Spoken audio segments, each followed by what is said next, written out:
Howard Road. Learn about how a house beside the road with fascinating history that starts in the early 18th century. How many homes were visited by Henry David Thoreau, who then wrote poetically about the house? How many homes served as a way station in Underground Railroad? How many homes manufactured trunks for stagecoach travel? How many homes had a blacksmith shop? How many homes had owners that really cared about the history of their home and collected everything together and passed it on to the next owner? How many homes had Henry Ford's antique scout knock on the door and want to buy a picture that's in the home? Now you'll find out. Please meet and greet the owner, Barry and Carol Shine.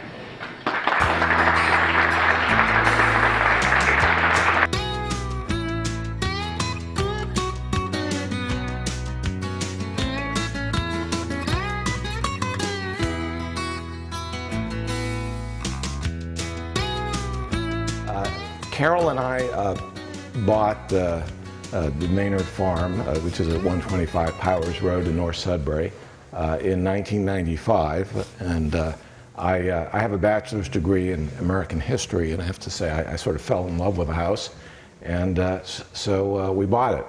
I'm going to give a presentation today on the history of Maynard Farm and the stories associated with it. I'm going to talk a lot about a black book that came with the house that has photographs and stories and some of the history of the house. I've also done quite a bit of additional research in preparing this presentation.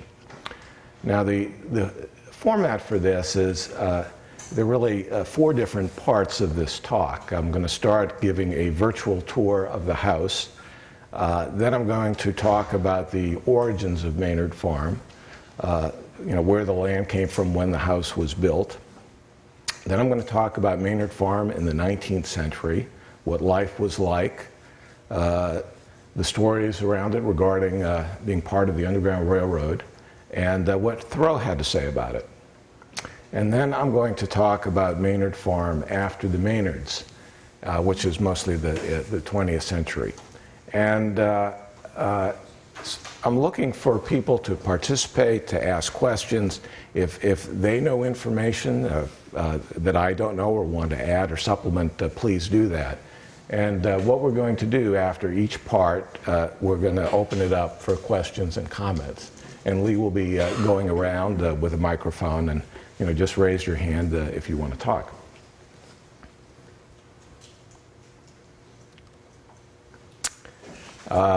This is here's the virtual tour. Here's the front view. The main house is in the center.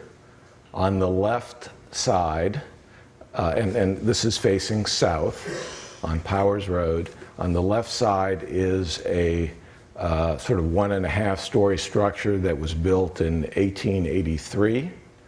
On the right side is, right adjacent to the house, is a carriage house. And to the right of that is a workshop that was all built together. And to the right of that, you can see, to the extreme right, is the barn. Here's the back view. On the left, we've got the barn. Right in the front left is the foundation of what was a silo, and some prior owners used that as a swimming pool. In back of that is an underground storm tunnel or passageway that goes from the cellar of the barn to the cellar of the workshop, which is in the center there. And then to the right of that is the main house. The red structure is the well house, where the well is. And to the right of that is the wing built in the 1880s, and to the far right was a master bedroom suite that was put in 1989 by the owners previous to us.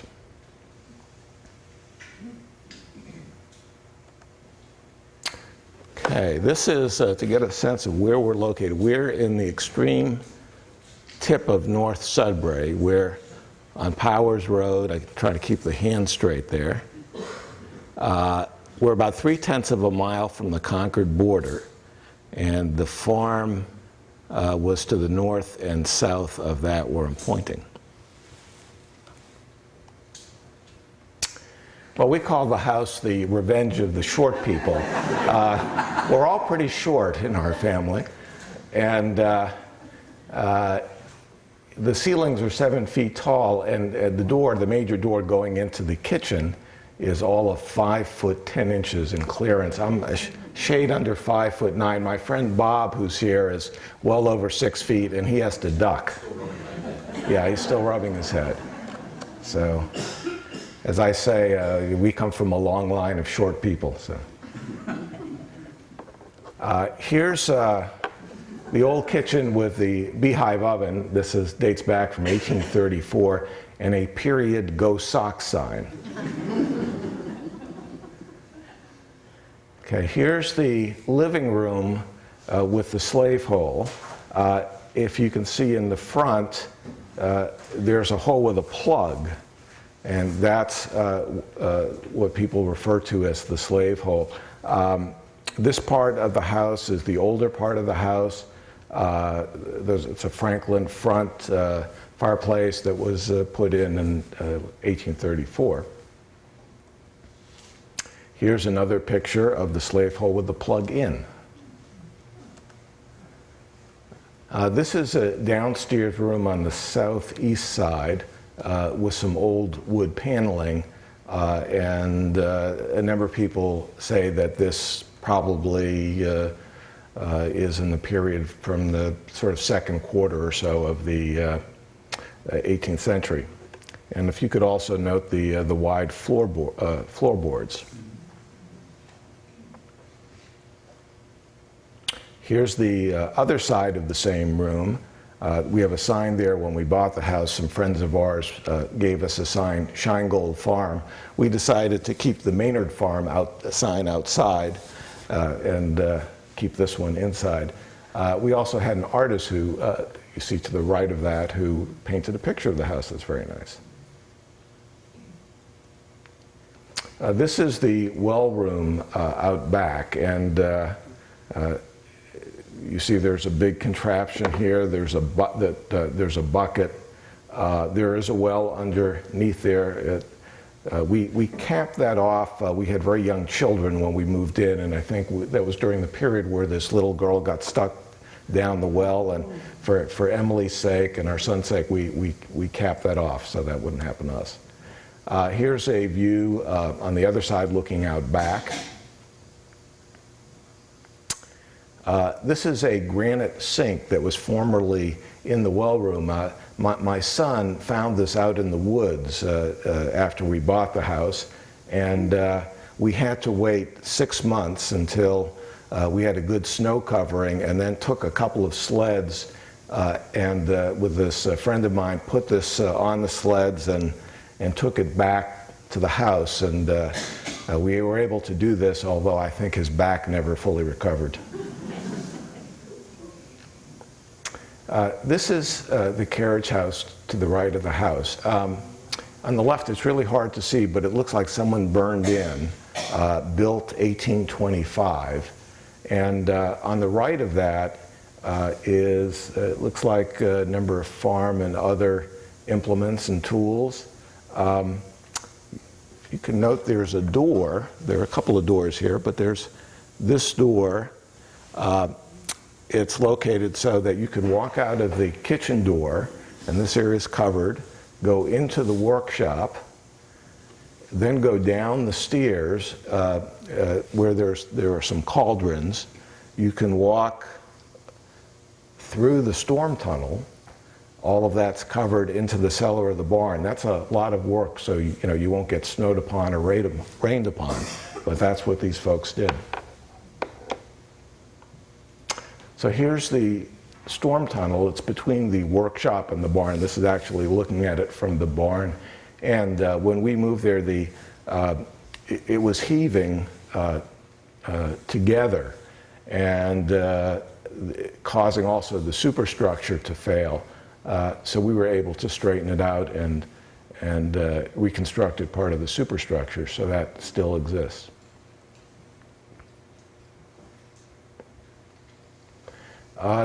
This is the barn to the right. There used to be two barns. This was called the cow barn because they kept cows there. And on the left here, someone wrote on the wall the name of the cow and how much feed they got. So there's Rose. Below that, I thought it was Ben, but then I said, no, that couldn't be it. I think it's B. So to the right is a picture that shows the Trubiano's house in the background. I was asked to give that as a plug there. But these are foundations for two buildings or parts of buildings that used to be there. There used to be an east wing of the barn that's no longer there, and a garage that came down in the hurricane of 1938. I'll show that later. This is the old blacksmith shop in our backyard. When we got there, there were some woodchucks living there, and we managed to get them out. They had revenge on us, but I'll tell that later on. When we bought the house, this was called by the real estate agents the Buttery.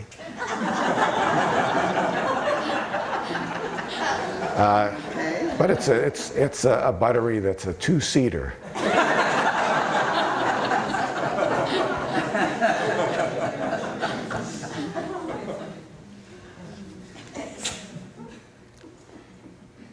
So that's what exists. What no longer exists is the farm used to be over 100 acres. We have about 2 1/3 acres that remain on 2 lots. And on one of those lots, which is behind the house, there was a conservation restriction put on that, so there won't be development on that. The remaining property was developed in the 1960s to 1980s.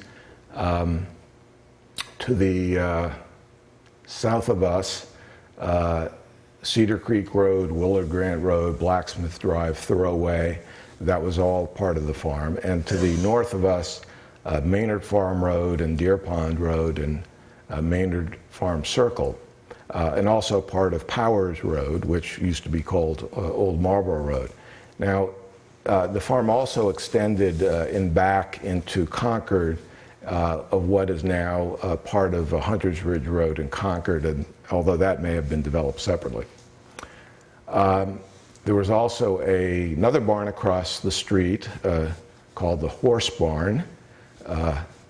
And as I said before, there was another section to the barn that we still have, and a chicken house, also on the other side of the street. And there were a couple of structures destroyed in the hurricane of 1938, a windmill, which I thought is quite beautiful, we'll show that, and a garage.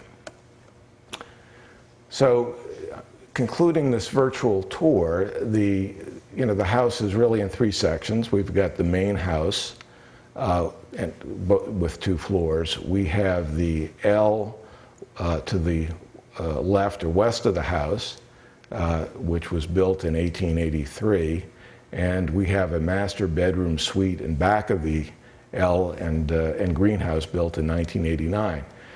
The other existing buildings, we have the carriage house and workshop that was built in 1825, the storm tunnel to the barn. The barn, the Black Book indicates that it was built in 1894, but if it was, it would have had to have been a replacement to a prior barn, because records indicate that a barn was there from the early 19th century.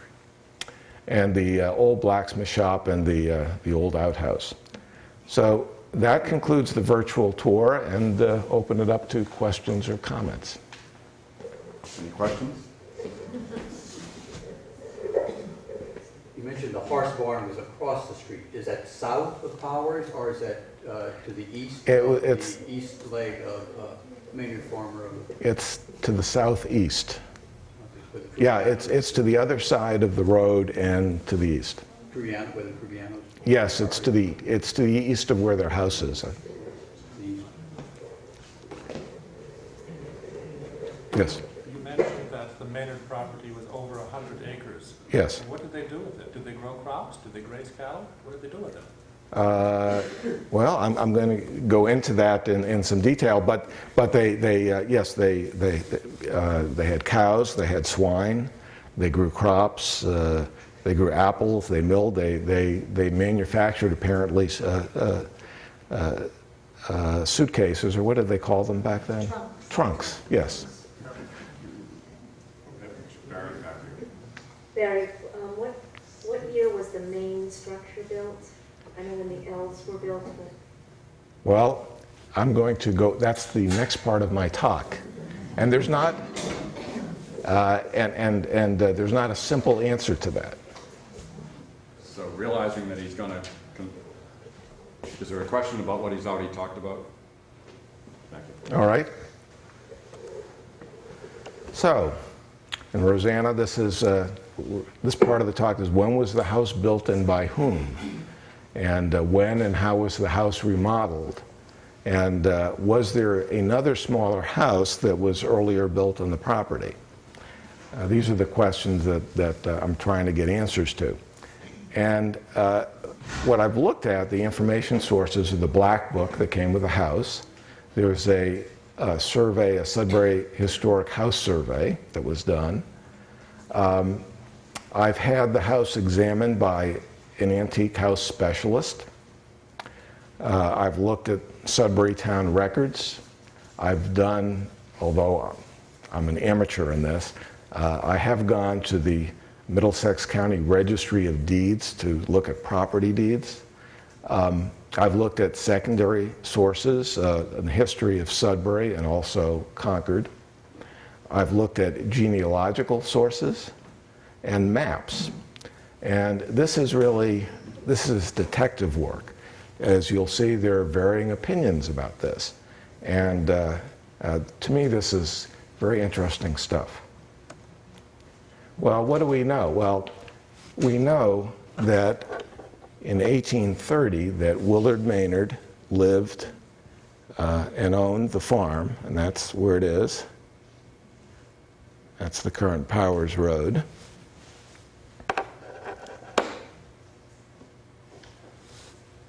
Well, but what about before that? Well, what does the Black Book say?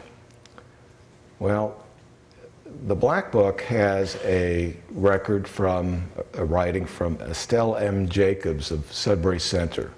It says 1932, now deceased. So I don't know whether this was written by her in 1932 and well, actually, somebody else must have copied it, or, I mean, obviously, she wasn't deceased when she wrote it.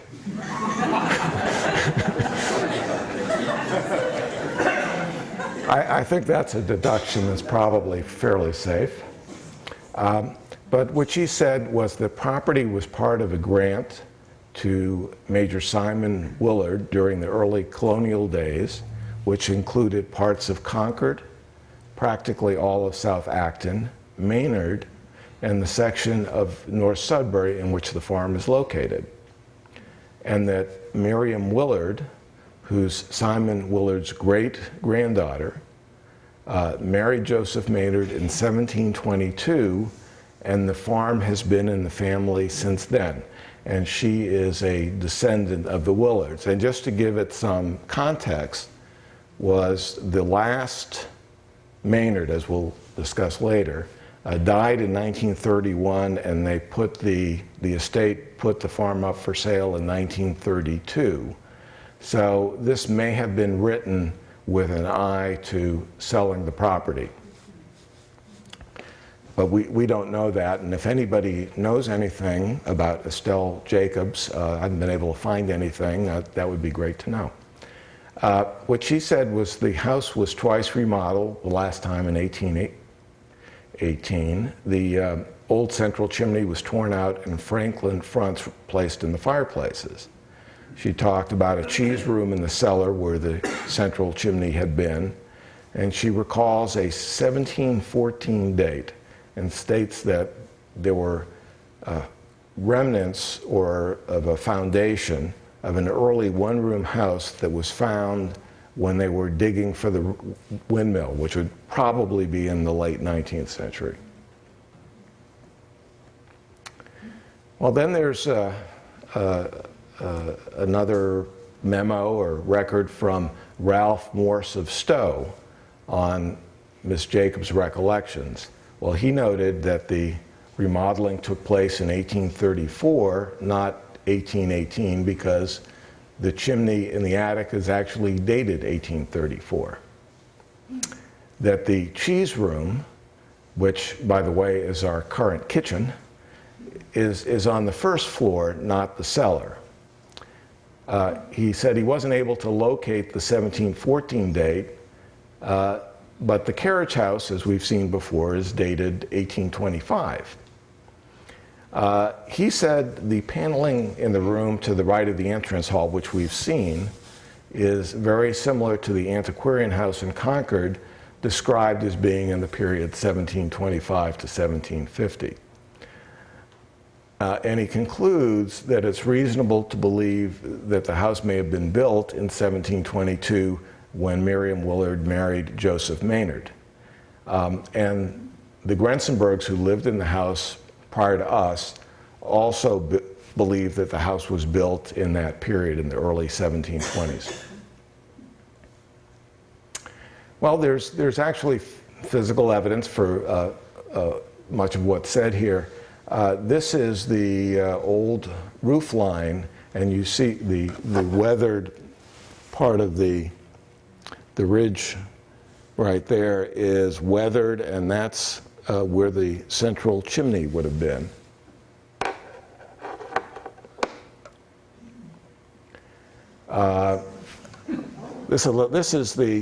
There are two chimneys put in, and this is a little hard to read, but that says 1834.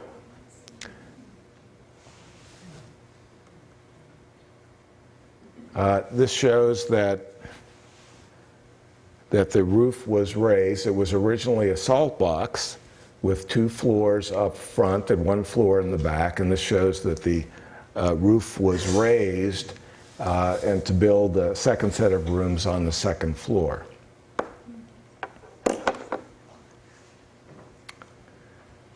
Well, what else is said in the Black Book? Well, Leonard P. Goulding, who was, I believe, a seller of antiques in maybe the 1920s to 40s, refers to the house as the Simon Willard House.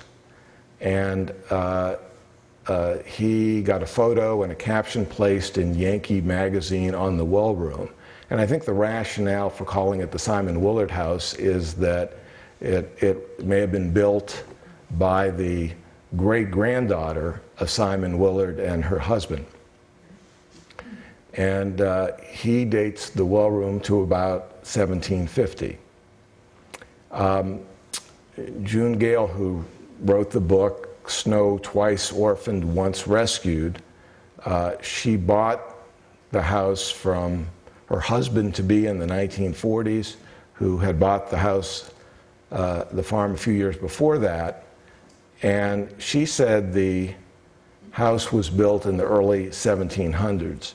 Now, she said that there was a folder that came with the house. It was a predecessor of the Black Book. So it may have contained the same information from Leonard Goulding and from Estelle Jacobs. Well, this was what was in Yankee magazine. This is the photo and the caption of the old well room. It's configured a little differently than it is now, but similar. And this is the glossy photo. The photographer was Donald Fellows, who apparently was from South Sudbury. Apparently there's some recognition there, okay. Well, Then we had another owner. This picture is after the hurricane of 1938. And you see the trees down by the house. Well, he wrote, main part of house built about, and it's a little hard to read, but underneath that it says 1767. And I believe that the more recent owners who believed it was built in 1721 wrote over that, 1721. So you can see we already have some different opinions. And I'm going to give you another opinion. In 1996, there was a historic survey done on the house, and the woman who did this didn't go into the house, and apparently this was done just as we were, I think, in the process of buying it. But she estimated the construction date as being about 1780, based on visual analysis from the outside and a review of town records, and said that the style and the construction of the house indicated a late 18th century build. She had said in the early 19th century this was the farm of Willard Maynard. We've seen him on the map there in 1830, who was a descendant of John Maynard, who was one of the original settlers of Sudbury. The historical accounts indicate that in the 1780s, Moses Maynard, who was the father of Willard Maynard, lived in the southern part of town. So this suggests the house was not built earlier by a Maynard. So this raises the question, was the house purchased by Willard Maynard from someone outside the family, or did he get it from his father, Moses? Well, there's a lot of stuff here about genealogy, but the bottom line here is that Willard Maynard had a father named Moses, he had an uncle named Moses, he had a cousin named Moses, he also had a brother named Moses, and he named his son Moses. So this is the truly confusing part of going through these records, because just because you found Moses Maynard doesn't mean it's the right Moses Maynard. And in fact, Willard Moses did obtain the farm from his father Moses, who very helpfully sometimes referred to himself as Moses Jr. Although his father wasn't named Moses, so I figured that out. But so in 1810, Moses Maynard Jr. conveyed to his sons Willard and Willis the whole of his lands lying in the northerly part of Sudbury, about 100 acres, more or less. And then the way, sometimes it's hard to read, but I think it says, see the several deeds thereof. Well, there aren't any. So at least there were not any that are recorded along with this transfer. And by the way, the modern day records are much better, much more specific. So this was an exchange. He was getting on in years, and he transferred the property to his sons in exchange for their taking care of him and his wife. And Moses died about 9 years after that. So, where does that leave us? Who built the house, and when, and what are the possibilities? Well, one view, potentially, is that Moses Jr. built the house. He did it in the 1760s, or maybe sometime thereafter. He was born in 1742. He got married in 1769, so that the one owner in 1938, who was Noel Sargent, that possibly could be true. Another hypothesis is that the property was acquired from his father Joseph, who built the house, and it could be in the 1720s or later, and that would be consistent with the account of the descendant of the Willards. Or the property could have been acquired from someone outside the family who had built the house. Now, Hudson, in his History of Sudbury, said that few homesteads in North Sudbury were possessed by descendants of the original owners. So there was, there was buying and selling, and he definitely knew who John Maynard was because he's quoted in the book that was written in 1891. So that's a possibility. Well, in going through the property records, what sort of guidance do you have in reviewing this? Well, there are some geographic features. We have Cedar Swamp, which is south of our house. It's between Powers Road and Route 117, and it's generally west of Cedar Creek Road. And the brook from the swamp flows north into 2nd Division Brook. In all of these records, it's referred to as Cedar Swamp. I think it only became Cedar Creek when people started trying to sell real estate.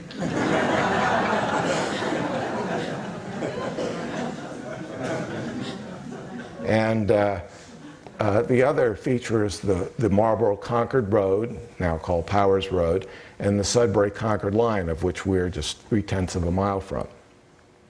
Then there are the neighbors. There were the Puffers and the Dakins and the Haynes. And that can be helpful because most of the references are to trees that probably don't exist anymore, or piles of stone, or to neighbors' property. And then there's town history. The primary sources are, there are property records, there are records of births and deaths. As I'll go into some more detail, Sudbury really owned, the town owned much of the land, and it was distributed from there. And those records are often not, I haven't seen them in the county registry of deeds, but you also have to look at the county records, which are the main property records. So that makes it somewhat difficult. Then there are secondary sources. There's Hudson's book on the history of Sudbury. There's Powell's book, Puritan Village, which is focused on the 17th century, the formation of the town. And Lawrence Scott wrote Sudbury, a Pictorial History in 1989. Well, here's Cedar Swamp today. I'm there just as a prop. But this is south of our house, and it's quite extensive, actually. The Marlborough-Concord Road, also known as Old Marlborough Road, it was a very early county road to connect the early settlements of Concord, and it starts around near Emerson Hospital, to Sudbury and Marlborough. And I think Marlborough was pretty much settled around 1660 or so. The records both from Concord and Sudbury indicate that this road was probably built around 1675 or so. And there is a map in Concord that shows the road in 1740. There's a Sudbury map I'll show here of 1794 showing the road. And it was much traveled in the 18th century, particularly the latter part of the 18th century. But by the late 19th century, was almost deserted. And here's the road starting in Concord and going to part of which is going through, I think, what is now Maynard, and into Marlborough.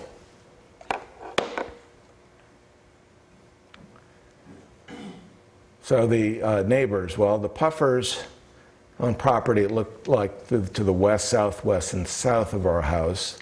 The Dakins to the east and the southeast. The Haynes seem somewhat omnipresent and I think difficult to locate. But I've looked at this from Hudson, description of North Sudbury, and the map of 1830, and some property records.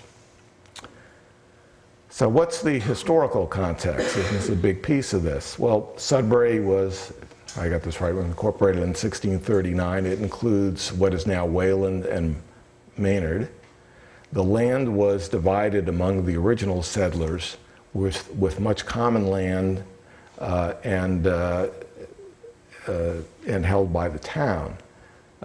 John Maynard, who was the grandfather of Joseph Maynard, obtains 9 acres in the early years.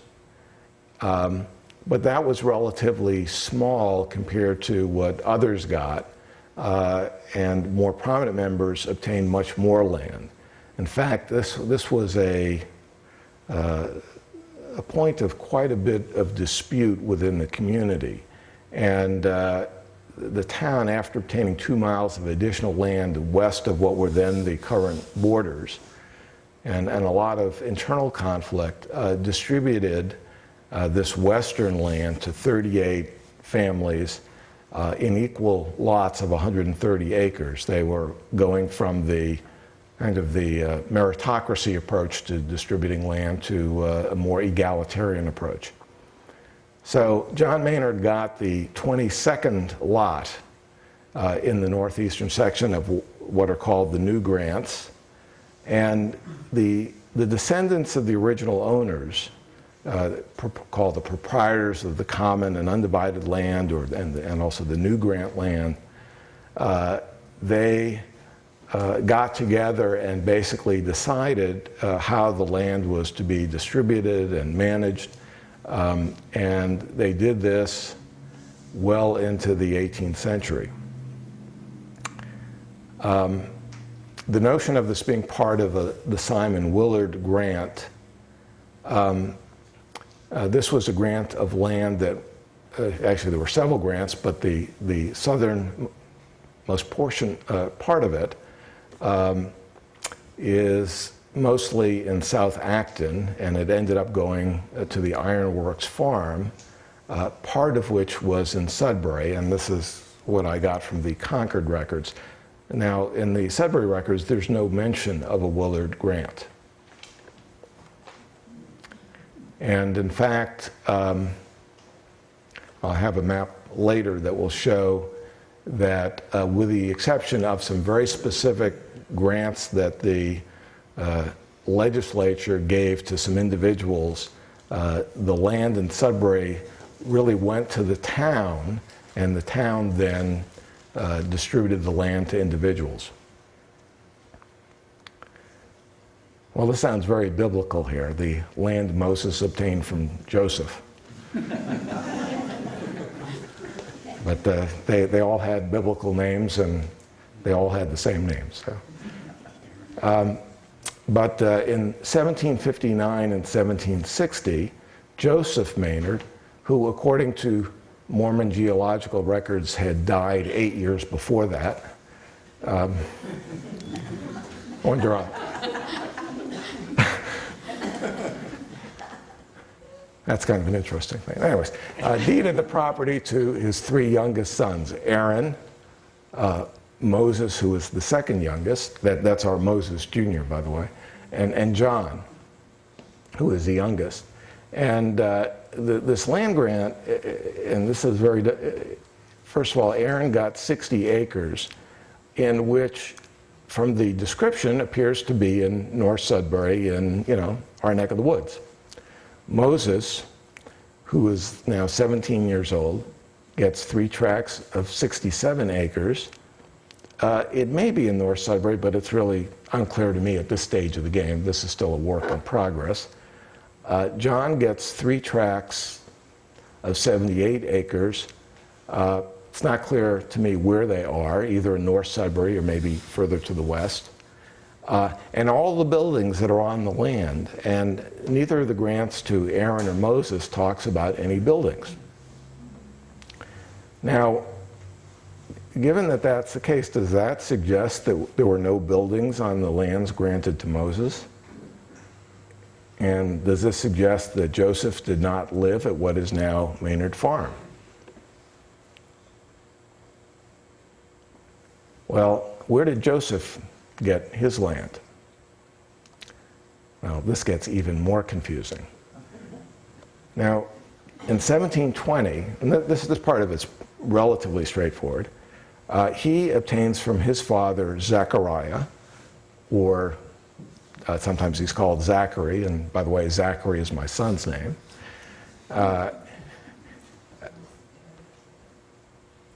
He obtains from Zachary, who is the son of John, the 22nd lot that came from this new grant in the late 1650s, plus some additional land and satisfaction for a highway running through part of his land. Probably not as big of a highway as we think of these days. But this was something north of 130 acres. It describes land bounded by some of the Haynes family. And our house appears to be, from the maps, close to the eastern border of the new grant land. Not clear, maybe to the east, maybe within it. Although it appears north of what is shown in a representation by a historian, and I'll show that. Then in 1739, Joseph and Ebenezer Puffer, who was in the area, I don't know, maybe a buddy, buys property in North Sudbury from a Samuel Carey of Charlestown, Massachusetts, land which he had purchased from Benjamin Baron of Concord a few years before that. I'm saying apparently in 1734. Sometimes it's really hard to read the handwriting. That's my best guess at it. There are 154 acres and 5 lots, including, and it talks about including the dwelling house we bought of said Carey, which is described as being north of Marlborough Road, and we're north of Marlborough Road. The next year, Joseph Maynard buys out Puffer's share, so now he owns it entirely. And at least part of the land appears to be in our neighborhood, with references to Cedar Swamp, Marlborough Road, and the Concord line. Now, this is a totality of between these two acquisitions, about 280 plus acres, and to his 3 youngest sons, he's giving out about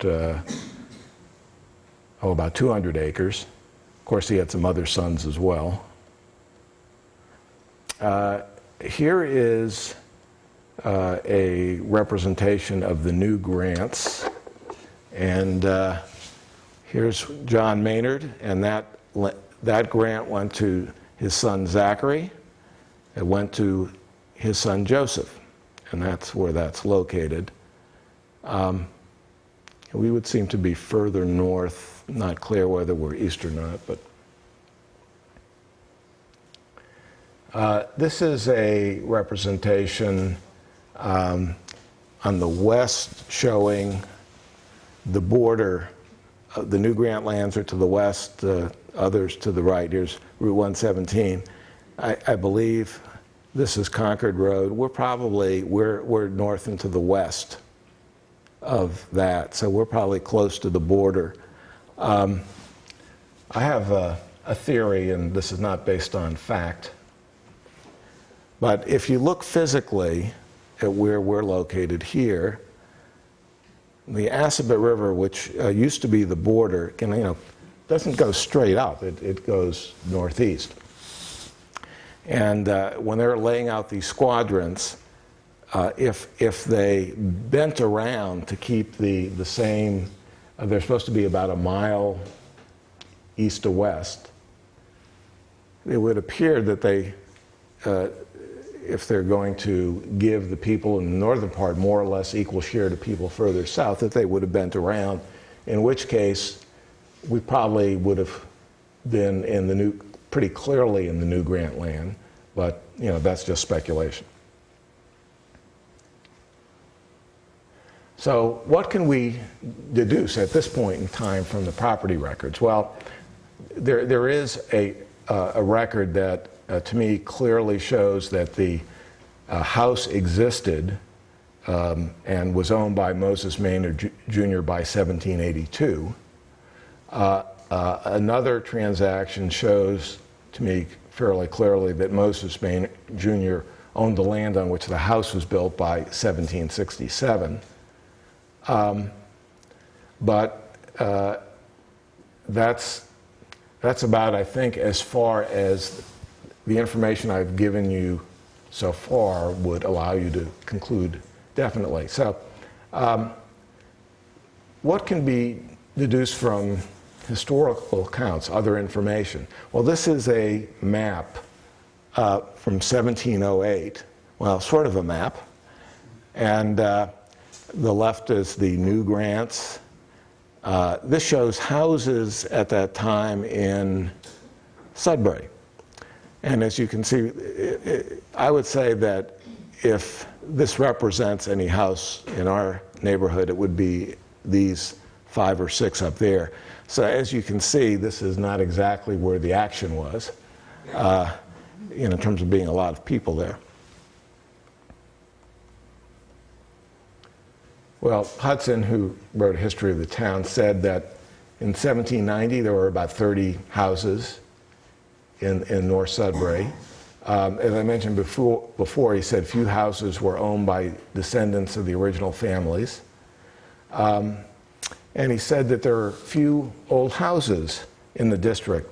There were a number that were built in the period from 1700 to 1725 that were basically salt boxes. They had 2 stories in front, 1 in back, and they were torn down between 1820 and 1840 and replaced by more modern houses.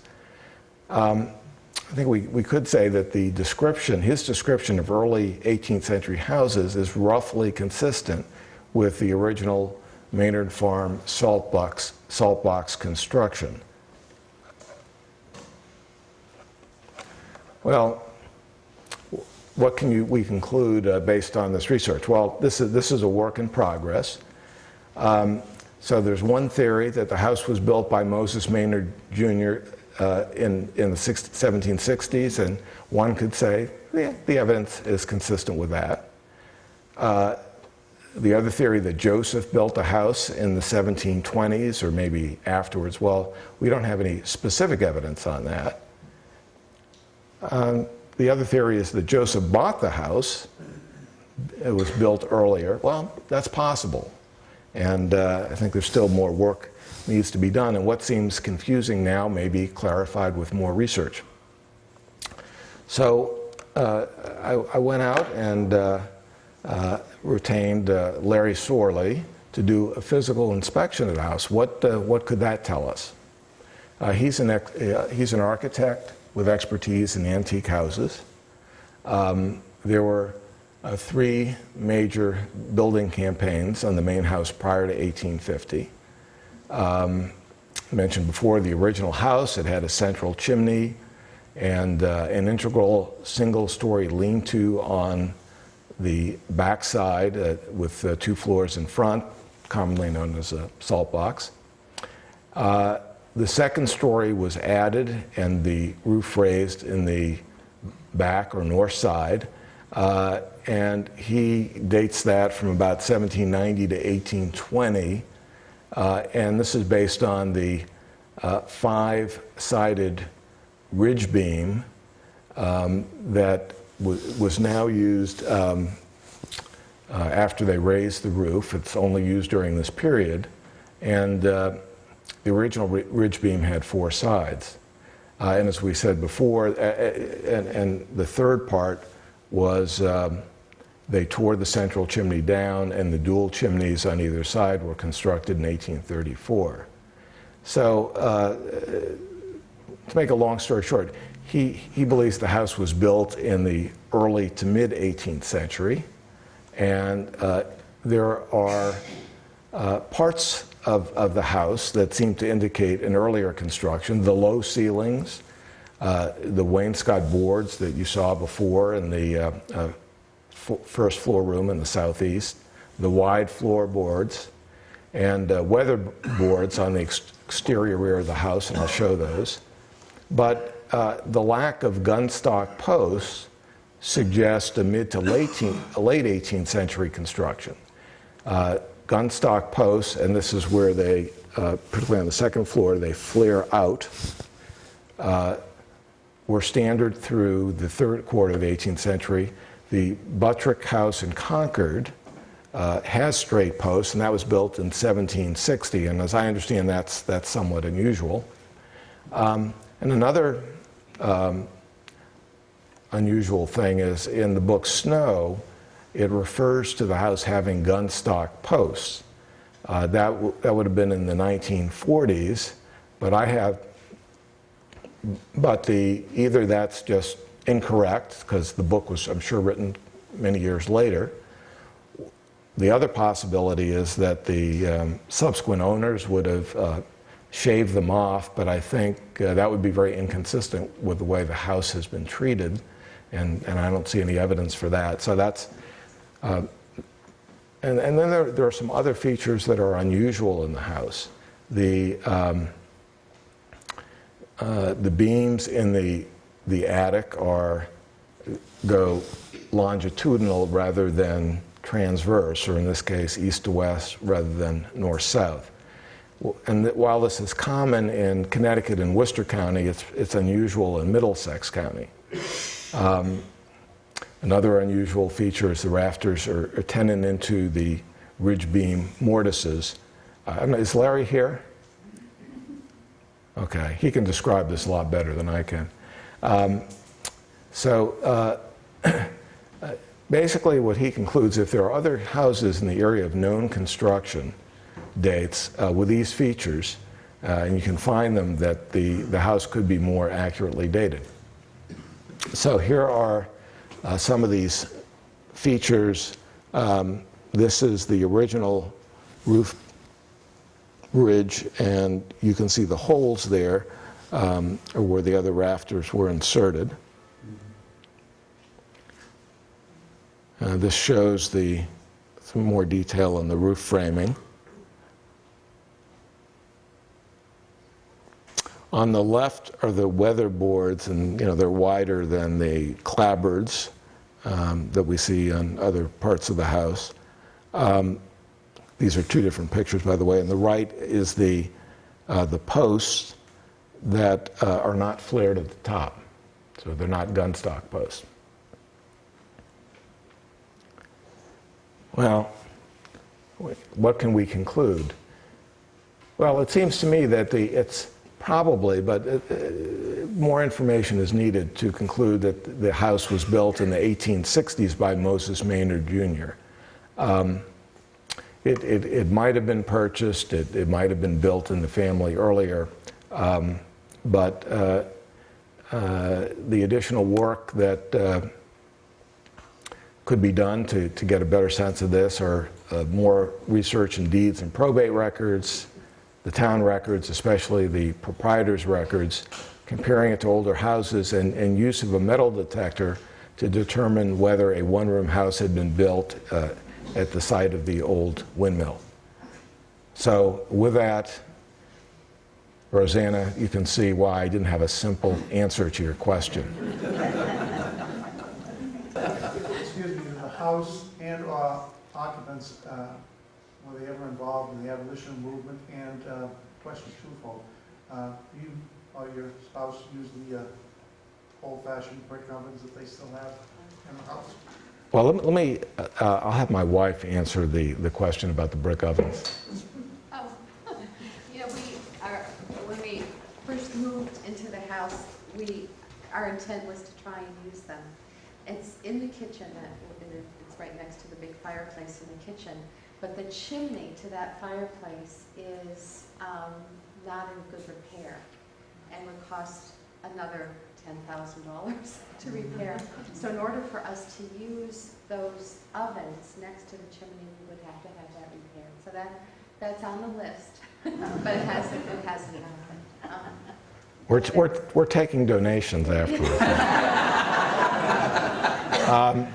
But your other question about whether any of the Maynards were involved in the anti-slavery movement is a very good one, and I did take it so far as to look at the records of the Middlesex County Anti-Slavery Society, and didn't see John Maynard or other Maynards being part of that. But but I think that's a very good avenue for research, because I think if one saw that would be very good support for the fact that this actually was part of the Underground Railroad.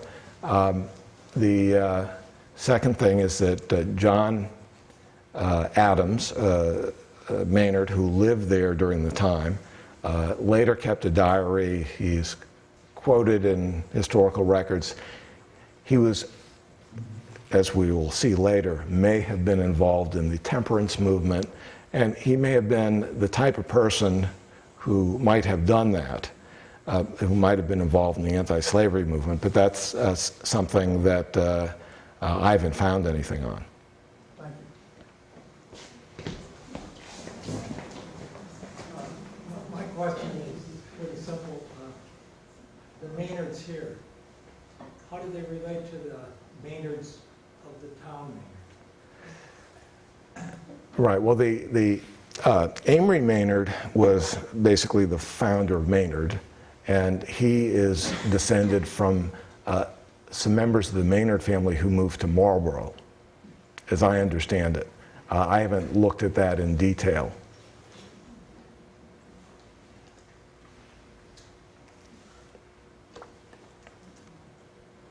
All right, on to part 3. Well, what was life like on the Maynard farm? Going back to Estelle Jacobs, what she had to say that this was a self-contained operation, a family business. They had their own blacksmith shop, sugar house. They raised everything they ate. They wove and spun wool and flax from their own products. They made fine trunks. And this is kind of interesting to me, that a favorite pastime of the children was to slide those trunks on the icy surface of the roads and hills, and then to coast them through the long kitchen on stormy winter days. I know my mother wouldn't have been happy with that. So, in the book Snow, it talks about the workshop in which it said that there's where they did the planning and production of the stagecoach trunks. They raised cowhides, they cut lumber, they made iron hinges and assembled trunks and hat boxes. So it's kind of a very busy operation. Below the shop was a deep cellar in this, with a brick stove, and we can see that, and a large cauldron used for dipping sheep and hogs, as well as for dyeing and processing wool and leather. Now this is, gives you a bit about the folks who lived there. So we've talked about Moses Jr., and they had a son, he and his wife Sibylla had a son, Willard Maynard, and Willard had he married Rebecca Adams. Willard had a younger brother, Willis, and Willard's sons, John Adams Maynard and Moses Willard Maynard, got the farm from their father. The 1865 census indicates that they are single with a sister, Rebecca, and they're all listed as farmers. And Moses Willard, I believe, got married later in life. The sister, another sister, Delia, marries Abijah Powers, who's a blacksmith from Maine, and apparently he did some work on their property, and that's from the Forrest D. Bradshaw collection. Maybe, Lee, at a break, you can describe a little bit about that. Most of the property they owned was in Sudbury, part was in Concord, and they paid taxes to both towns. John Adams Maynard, I've got in the Black Book some examples of his penmanship. A record that he qualified to teach school in Lincoln, and he also kept a diary later in life, and I have some excerpts from the late 1980s. He died in 1890. Mostly he's writing about things that farmers would be concerned about, storms, weather, crops, etc. So On the left is an example of, this is John Maynard's example of penmanship in 1830, and I think he would have been 15 years old then. There's a tax record below that. To the right is this looks like it came out of the diary, or just snippets from a diary. This is from the late 1880s. He's talking about peepers in the swamp, and those dates are probably when he first hears them, and maybe that'll be useful for someone doing global warming research.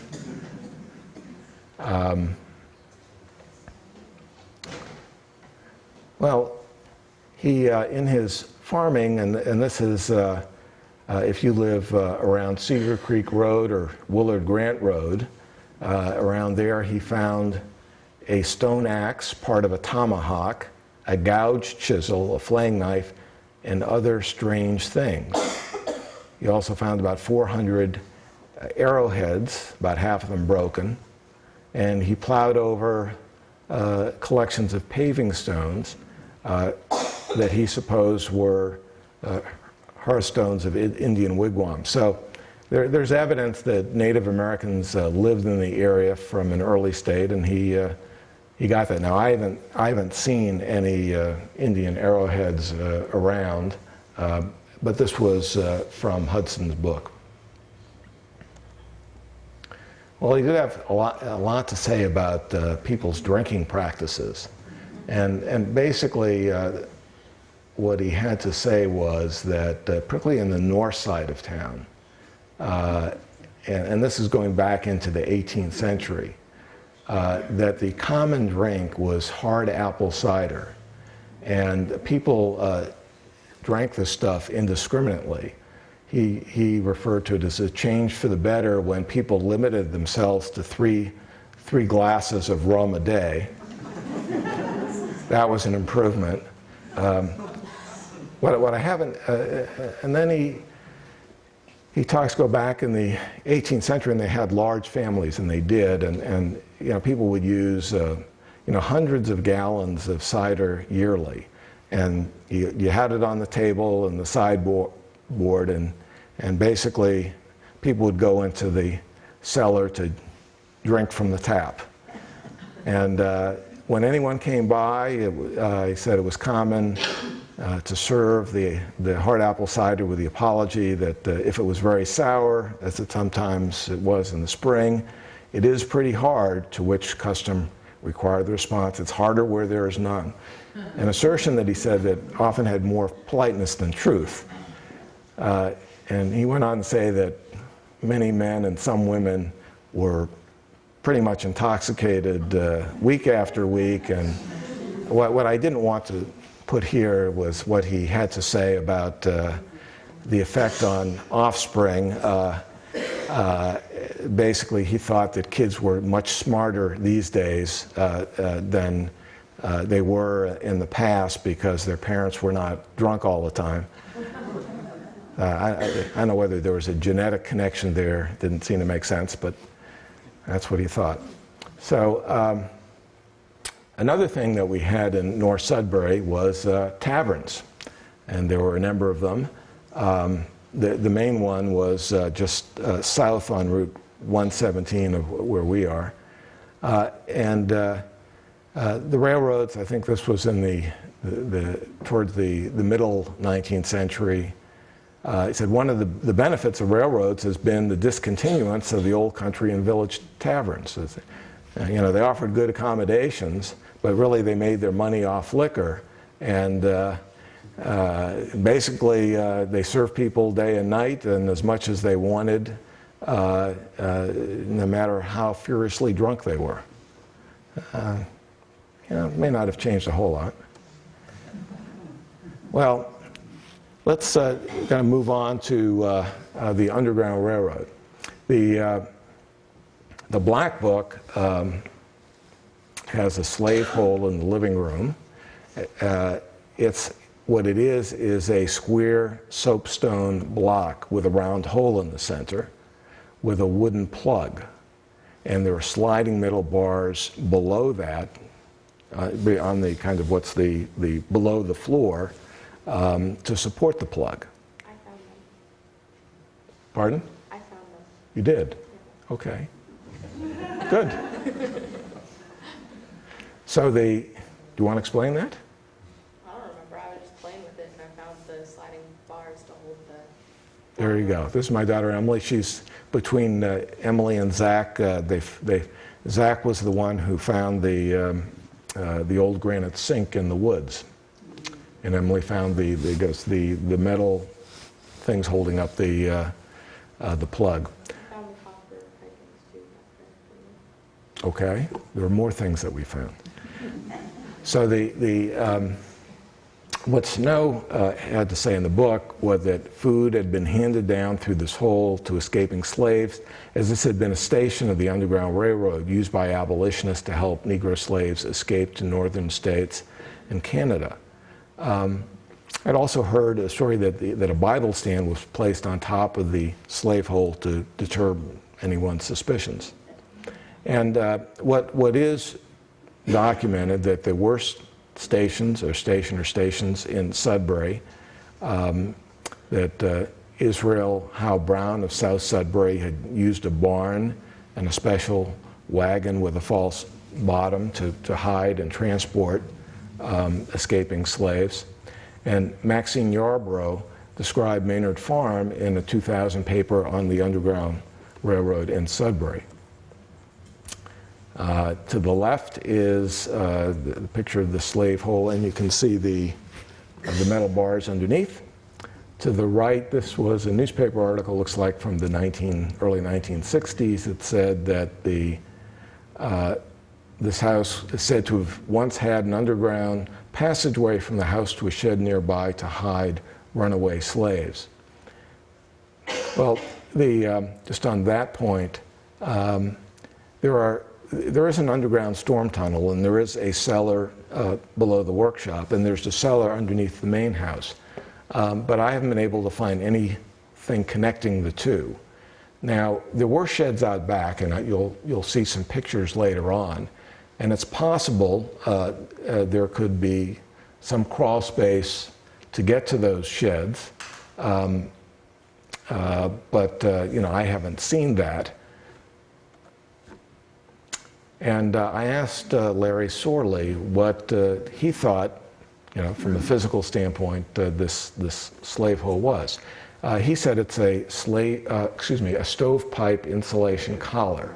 It was used in a retrofit where fireplaces were abandoned in favor of coal stoves to bring the stove flue pipe safely up through the floor. And it was usually found in second floors. It's a way to heat two rooms with a single stove. And it could have been this round wooden plug was inserted seasonally when the flue wasn't needed. Well, there's only one problem with this from a utility standpoint. The location is not right for that purpose. It wouldn't be in the first floor, and it's too far away from the fireplace. So what could it have been used for? Well, this really goes to an earlier point gentleman made over there, that if there were some evidence that John Maynard or one of the other Maynards participated in the Anti-Slavery Society or expressed abolitionist opinions, that would support use of Maynard Farm as an Underground Railroad station. As I mentioned before, I did review papers from the Middlesex County Anti-Slavery Society. It didn't reveal any participation by a Maynard, but there were other ones as well, and additional research might be fruitful. Now, John Maynard did keep a diary, but apparently that, I believe, is lost, or one doesn't know where it is now. I mentioned he was quoted on temperance-related matters, and there were some people that were involved in that movement who are also involved in anti-slavery movements as well. So, and I think maybe in looking for this underground passageway, I focused on the connection to the storm tunnel, but that may not necessarily be what they're talking about. So maybe taking another view of that would be helpful. So that's the Underground Railroad. Now, going to talk about what Henry David Thoreau had to say about Maynard Farm. Well, in November of 1860, he's 43 years old, and he's going on one of his favorite walks down from Concord on Old Marlborough Road to North Sudbury. And he's talking about clumps of laurel to the left side of the road, just the side of the Sudbury line going to Maynard's. And he goes further down, and he's talking about the white cedar swamp that's behind the old tavern south of Maynard's. And there are apple trees there because that's one of the things they did. They grew, and he says, you walk fast and far, and every apple left out is grateful to your invigorated taste. And then specifically with regard to the Maynard farm, he says, Maynard's yard and frontage and all his barns and fences are singularly neat and substantial, and the high road is in effect converted into a private way through his grounds. It suggests unspeakable peace and happiness. Yet strange to tell, I noticed that he had a tiger instead of a cock for a vane on his barn, and he himself looked overworked. He had allowed the surviving forest trees to grow into ancestral trees about his premises, and so attached themselves to him as if he had planted them. The dusty highway was so subdued that it seemed as if it were lost there. He had all but stretched a bar across it. Each traveler must have felt some misgivings, as if he were trespassing. And so this was kind of a quiet place, and when his journal was published in 1906, on the frontispiece of this volume is a picture of the old Marlborough Road. So this is what it looked like probably in 1906.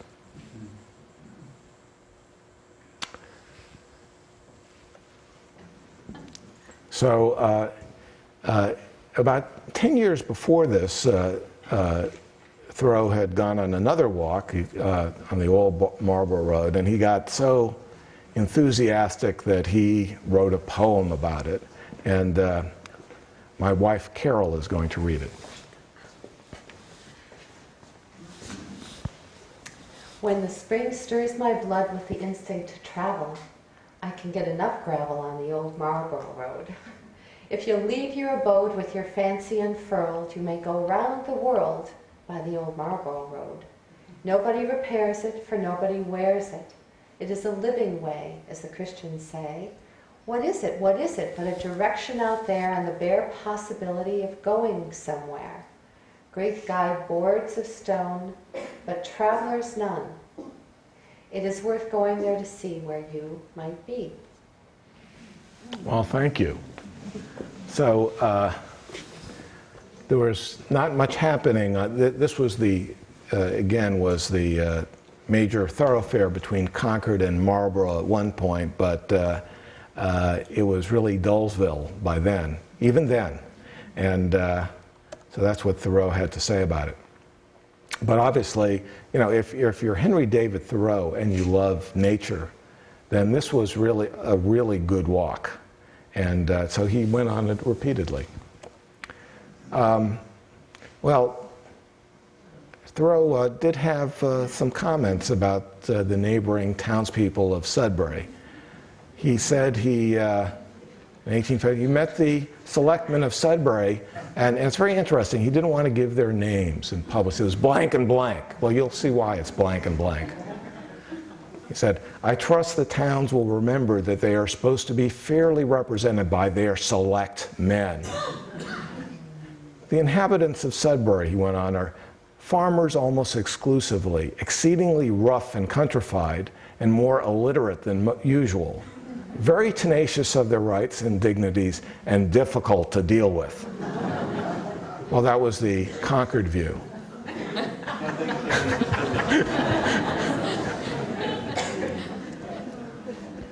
So A little bit later, this is an 1875 map, and we're here. This is John A. and Moses Willard Maynard, their residence. So what are the changes to Maynard Farm in the 19th century? Well, they had the main house in 1825. The carriage house was built, and it was all one building, and the workshop and related structures.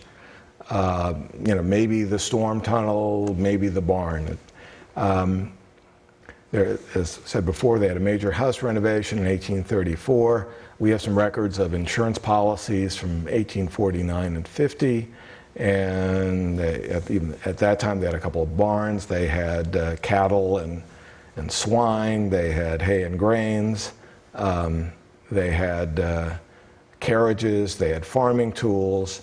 They had cider and vinegar, as well as a cider mill and a press. So they were doing a lot of different things. I mentioned before the West Wing was added in 1883. Somewhere in this period, a windmill was built. And by 1890, according to Sudbury records, that John and Moses Willard Maynard owned 158 acres of land in Sudbury. They also owned land in Concord. So going to the late 19th, early 20th century, John Maynard dies in 1890. His brother Moses Willard, who married later in life, dies in 1910. The farm is then in the hands of his wife Jenny, who dies in 1917. And the farm goes into her hands, and Edwin Powers, who's a nephew, and becomes the administrator of his estate. Edwin Powers is the son of Abijah Powers and Delia Maynard Powers, who's the sister of Moses Willard Maynard. And in 1931, Edwin Powers passes away, and the farm is sold in 1932 and passes out of the Maynard family. The buyer is Robert Warilla of Maynard. The property consists of the house, the barns, the windmill, etc. There are 156 acres, including the main property of 118 acres, of which 8 are in Concord. There are 18 acres by Powers Road and Powder Mill Road, which is to the west. And there's 20 acres north of Old Marlborough Road in Concord. And for all of this, the price was $3,800. And this was during the height of the Depression. So would have been a good investment if it was made. So around this time, not sure exactly when these pictures were taken, but probably around then, this is what the property looks like. This is the front buildings. It's actually very similar to the picture that I showed you earlier. This is the rear view, and let's see, this is where the well room is. It's a little different than it is now. This is a pantry in back, and there's the outhouse. The rest of it's not too different. Now this is the windmill. Yeah, it really is quite beautiful. And now this is the story that goes with this, is that when they were digging for the foundations of this, they found the foundations of an older house. And one of the things that I'm going to do is to see whether I can find that. Now, I'm not, even if that was the case, there may not be a lot there, because people in those days scavenged foundations and everything else. So, but that would be interesting to look for. So this is from the front view, that's the windmill, and this is the back view. And if someone knows a lot about trucks, they may be able to tell you what year that was.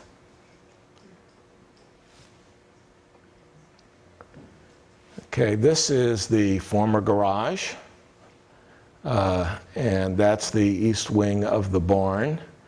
Neither of those exist anymore. You can see that look how open this land is here. This is the former horse barn that was across the street to the south and the east of us. Looks like a carriage.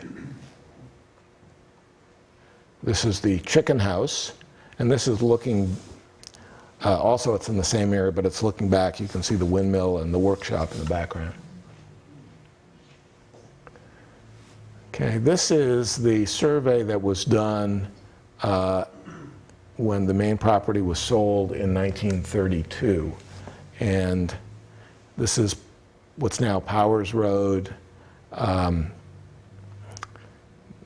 Basically, this is to the north and to the north, goes to basically everything to the Concord border, and then those 8 acres on the other side of the Concord border. Now that's Deer Pond. I always thought Deer Pond was the pond behind us. And there's a brook that comes out of Cedar Creek and was dammed up, and it was the watering hole for the animals. And Deer Pond Road goes right by that. But apparently that's not Deer Pond. Deer Pond is a pond that's further back. And actually I kind of went a little walking, and I think you can access it from Hunter Ridge Road in Concord. And that would have gone by here. Or that probably goes by there. Yeah. And here's the land by the corner of Powder Mill Road and Powers Road. And interestingly, it talks of several lots as being New Grant lots. Backside of New Grant is number 2, and 3 is Highway New Grant. Well, and these are the right-of-ways going through that are apparently maybe the 2 roads that are referred to in earlier property descriptions. And it's not going, directly north-south. It's an angle, and maybe this supports my theory that it moved, as the river moved around, that the property was laid out to move around, so this could be, our property could be in the New Grant area. And just the significance of that is I drove directly west to the river on Route 117. It was 3 miles, but I drove to the closest part of the river, which is not even direct, and that was 1.6 miles, and the New Grants were within 2 miles.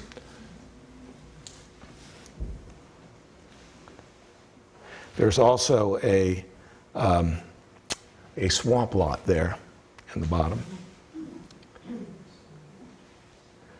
I hope he didn't pay too much for that. And there was also some property in Concord, which is near the intersection of Old Marlborough Road and Old Marlborough Road, now it's called. And that was called the Wheeler Woodlot. Well, this is the North Cemetery in Sudbury, and this is little statues to the Maynards, and this is their burial ground.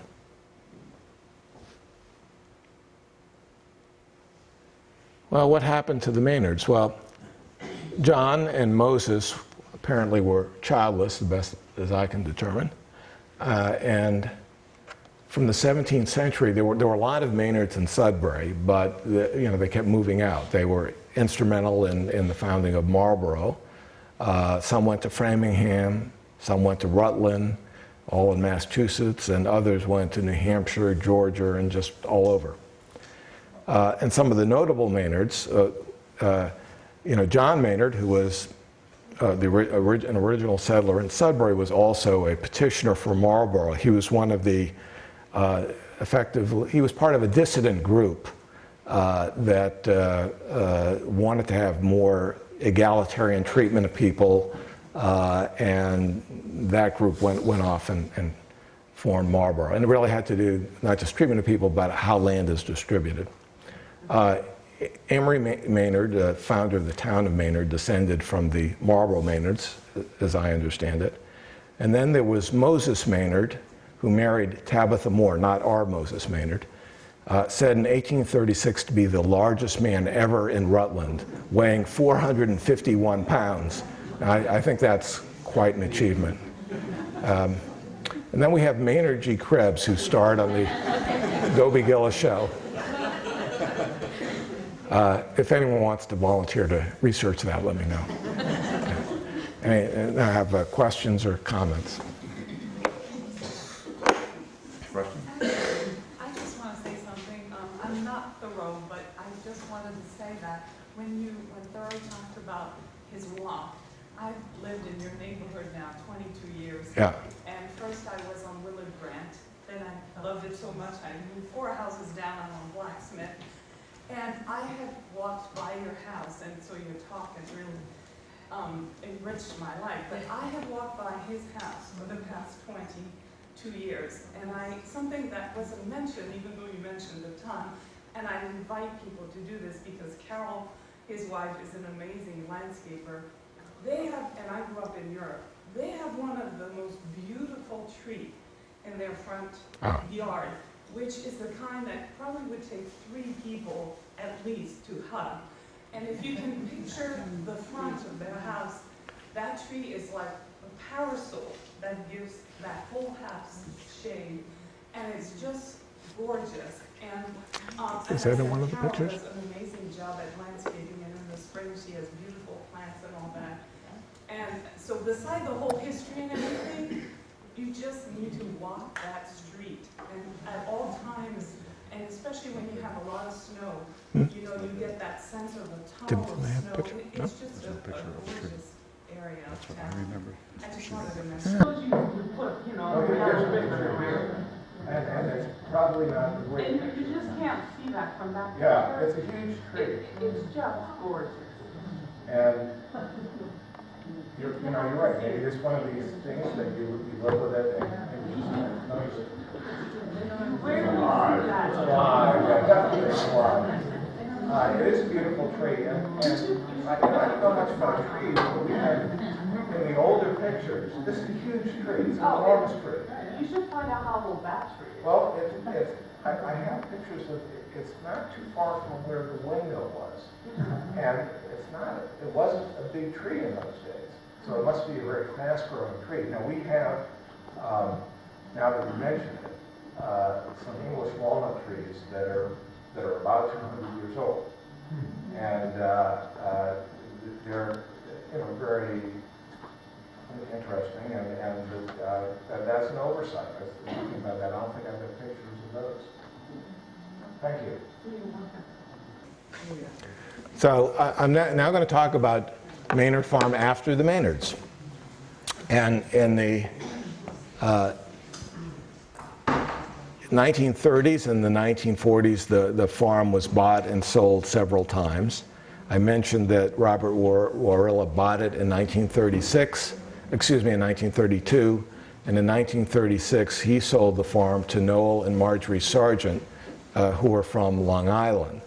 And it consisted of the main property, the 118 acres, and the Cedar Swamp lot. So the other lots to the west and the east were presumably sold off. In 1942, 6 years later, they sold to Harry Warner of North Sudbury, and I think he had property in the area. But 2 years later, he sold back to the Sargents, who then turned around and sold it to Snow Meter Jr. of Waltham. And in 1946, he sold it to June Gale Whittemore, who was from Newton, who was a psychiatric social worker. And Snow Meter became her tenant, and he changed his name to Holloway, which was apparently his original name, and married June Gale. And in 1949, then Mr. and Mrs. Holloway sold the farm to the Maddens of Brookline, and they went ahead and bought another farm, I think, in New Hampshire. Yeah. So, during this time, we had the hurricane of 1938. I've shown this picture before with all the trees down. This is what happened to the garage, and as I understand, I don't think the garage was rebuilt. We still have the foundation there. what I've heard also is the windmill came down, but I don't have a picture of that. Well, we have some drawings that are in the Black Book, and some of them were from Rowena Stone in 1939 and 1940. I'm not sure, I really don't know who she was, and there's no indication that she certainly wasn't an owner from the real estate records, but some very nice drawings. This is the kitchen, which was then used, which is on the L to the west of the main house. It was built in 1883. And we now call it the summer kitchen. It's not currently used as the kitchen. This is the fireplace in the old kitchen.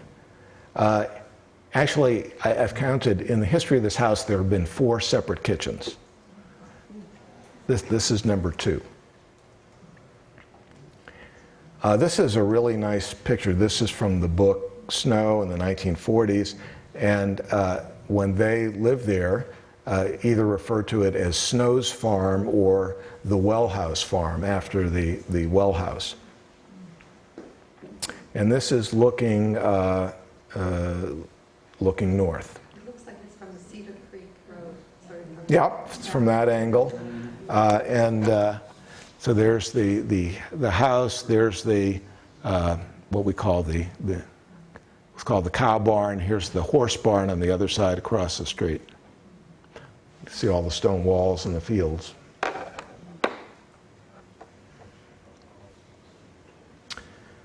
Now this is something, I'm guessing that June Whittemore drew this. And this is kind of a nice picture of the Well House Farm, and indicates the address then was Old Marlborough Road. And, on the other side of the Concord line, it's called Old Marlborough Road. In the book, Snow, it talks about her drawing a floor plan. And this is it for the first floor. And we have one for the second floor. Really well done. A few things that are different from what we have now. There's a stairs going down to the cellar. They're not there anymore. Here's the summer kitchen. There's a bathroom here that's now, that wasn't there then. They were presumably using the outhouse. There's a pantry. Here's another pantry. And here's the well house. Here's the shed for firewood and whatever. And very well done. Where's the slave hole? Let's see, that would be, they call this the bay room. Different rooms were used for different purposes. We would now refer to that as the living room, and that's where the slave hole is. Well, this talks about the book, and the book Snow, and this is a privately published book. Now, Snowmeter says he purchased the farm in 1940. He refers to it as the farm between Concord and Sudbury, which I think is a really great way to describe it. The deed is dated 1944. He said he bought it in 1940. I don't know the difference. He may have leased it for a while. But he used the farm for his dairy business, and he has a description, the amount of work.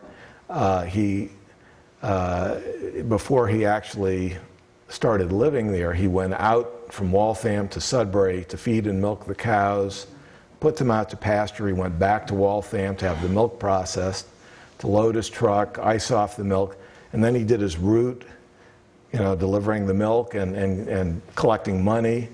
And at night he milked the cows and left them milking in the cooler until the following morning. So it talks about how exhausting it was, and I can imagine that. He rented the house to the Bonner family, who apparently used the horse barn for a black market slaughterhouse during wartime. Talks about attracting cars and trucks day and night. This upset town officials, and the court eventually shut down the operations. There was a dispute between also Snow and the Bonners, and they eventually left. During this period, he got married for the third time and moved into the L with his then wife, but disturbances with the Bonners, who were the tenants, led to sale of the property to June Gail Whittemore, who was a middle-aged divorced woman with a friend, Ruth, and Snowmeter then divorces his third wife, who apparently was taking him for a ride, and the divorce and sale leaves Snowmeter, as he says, flat broke.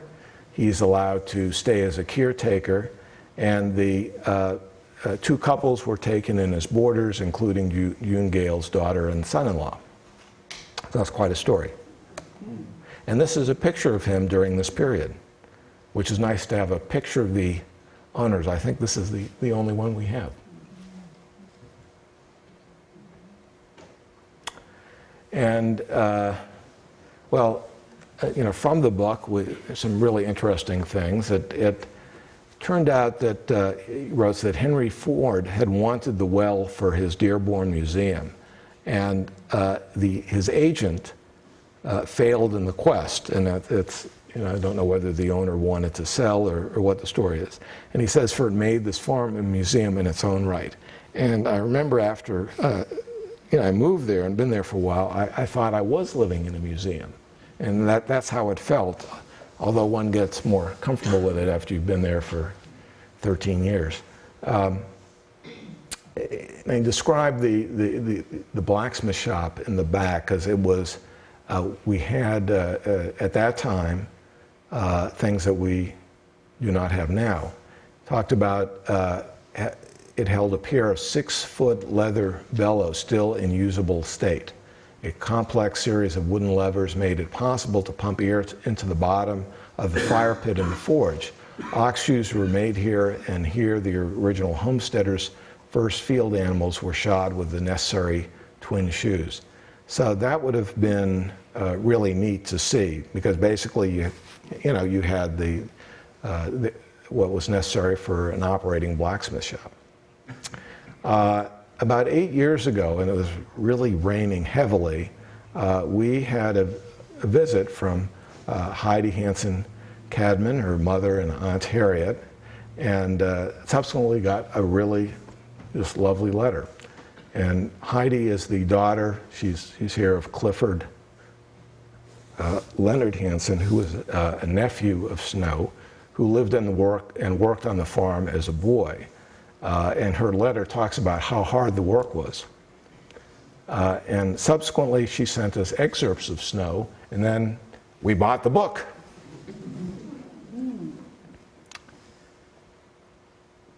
So, moving into the 1950s and 60s, as I said before, the Maddens bought the house in the late 40s, and I look at the record deeds, it's hard to figure out exactly what's going on here, but they had the house for 5 years, and then Mary Sullivan had it for 1 month.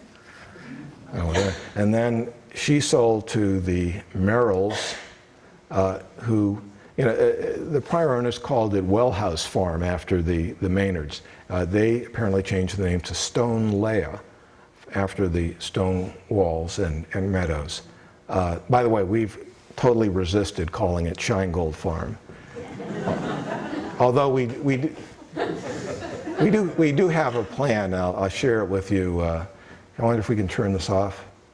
No, I'm just kidding. But we have our master plan was we're going to name the farm Shine Gold Farm. Then we're going to go to the town of Sudbury and get them to change the name of Maynard Farm Road and Maynard Farm Circle. And after we get that changed, we're going to go to the town of Maynard.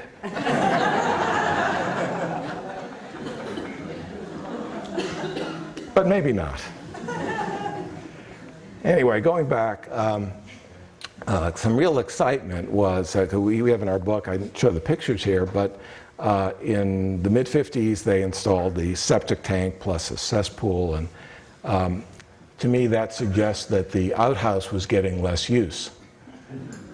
But this is kind of, I would say, late to make that switchover, but that's what it was. We have a plan that shows in 1955 the street is named Old Marlborough Road, and in 1959 we have a map that it's now Powers Road, and presumably it was named after Edwin Powers, who was the last family member of the Maynards to own the farm. I did go to the highway department and I said, well, why did you change the name of the road? And I didn't get an answer. But if anyone has an answer, I'd be interested to hear it. But I do have a theory. And, there was the Old Marlborough Road. There is an Old Marlborough Road on the other side of 117, but it's in Maynard. And of course, that all used to be part of Sudbury. And so there was an Old Marlborough Road that goes all the way through. And then if you take that into Maynard, you dead end into the federal property there. So I don't know. People may have thought that was confusing. I don't know, but that's my speculation. Anyway, in 1960. The land was acquired by Farino and Walker. They were developers, and they acquired the Maynard farm property for development, plus an additional 25 acres that is north of North Road from Albert Pepin. And they instituted the first phase of what they called the Powder Hill development, which I actually never heard of until I started reading this stuff. I don't know whether anybody has heard of the neighborhood referenced as Powder Hill. You have, okay. It'd be interesting to hear. Anyways, that was between North Road and Powers Road, and new streets were put in at Cedar Creek Road, and Willard Grant Road, and Blacksmith Drive, and Thoreau Way. I was told by the Bowerys, who subsequently bought the house, that the developers planned to demolish the farmhouse because there were foundation problems, there were missing windows, and they thought they had a better use for the land. This is a picture, this is going northeast on Powers Road. This is right before the property was developed. We do have the beech tree on the left. And this is very interesting because you see certain things you don't, others I guess I'm not attuned to the trees. A lot of open land. This is looking across the street to the right. There's the horse barn, and there's the property to the right of that, I think, where the Trubiano's house is now. Is that right? Yeah. Well, this is the plan for the first subdivision of Powder Hill Estate. This is this is South Powers Road, and shows all the different lots, and this is a little bit south of that. And, oops. You know what? This is a little bit south of that, and I'm saying north, so I got that wrong too. Okay. This is late at night.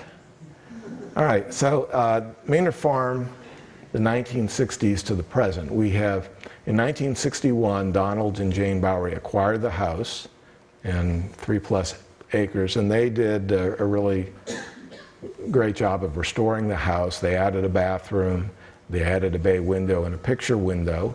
They're now retired and in the Virgin Islands, and I got this information from them by email. And they turned the cheese room, which was a closet and the stairs leading into the cellar, into a kitchen. And it's the probably the fourth kitchen in the house's history. They in turn sold to Richard and Nancy Grensenberg in 1977. Now they added the master bedroom and greenhouse wing to the first floor, sort of in the back. The buttery was removed to the backyard, and they sold the side lot on Powers Road for residential development, and that's what they did. So during this period of time, the area was really transformed by residential development. To the north of us, there's Maynard Farm Road. Houses were built in Deer Pond Road and Maynard Farm Circle later on. In 1995, Carol and I acquired the house. What we've done, we've restored the barn. We restored the underground tunnel. We placed a conservation restriction on the back lot, so there won't be construction there. This is the second phase of development. This is parts of Maynard Farm Road and Deer Pond Road and some of Powers Road. In 1988, this is the outhouse in back. It went from the outhouse to the house. This is very modern. They put in a master bedroom and a jacuzzi room, a bathroom, and a greenhouse. Well, this is the barn renovation that was done. Bud Hayworth. When we got the barn, the second floor was just rickety. It was dangerous to walk on. The third floor, you're really taking your life in your hands if you try to get up there. And so we did some work on restoring it for some really important purposes. We call it the party barn. So that's what we're doing with the barn after all these hundreds of years of hard work, eking out labor out of the land, and we're having parties in the barn. So I'd like to thank you, and I hope you've enjoyed it half as much as I have.